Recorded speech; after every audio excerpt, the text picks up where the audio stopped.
Hello friends, நீங்கள் முன்னாடி video பார்த்துருப்பீங்க. நான் வந்து ரேணிகுண்டா வந்துட்டு அங்கேருந்து திருப்பதி பஸ் ஸ்டாண்ட் வந்திருப்பேன்.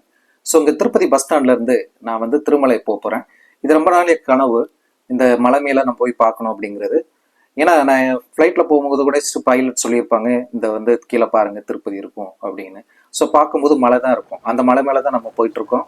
ரொம்ப நல்ல சூப்பரான ஒரு இதுதான். சம்மர்னால கொஞ்சம் மரங்கள்லாம் இலைகள் இல்லாமல் இருக்குது, இல்லாட்டினா ரொம்பவே க்ரீனாக இருக்கும். பாருங்க, இது வந்து ஒரு 19 கிலோமீட்டர் போகிறது. ஒரு 39 ஹேர்பின் பெண்ட் இருக்கு. அதில் வளைஞ்சு வளைஞ்சு போகும்போது நம்ம இந்த ஏபிஎஸ்ஆர்டிசி பஸ்ஸில் போகும்போது ரொம்ப இனிமையாக இருக்கும். இப்போ எலக்ட்ரிக் பஸ்ஸும் விட்டுருக்காங்க, அது ரொம்ப ஃபாஸ்ட்டாக போகுதுங்க.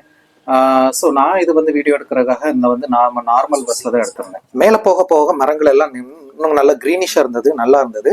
மேலேருந்து கீழே பார்க்கும்போது அந்த பஸ்கள்லாம் கீழே வரும்போது அந்த ஹேர்பின் பெண்டில் நம்ம பார்க்குறதுக்கு ரொம்ப இனிமையாக இருந்தது.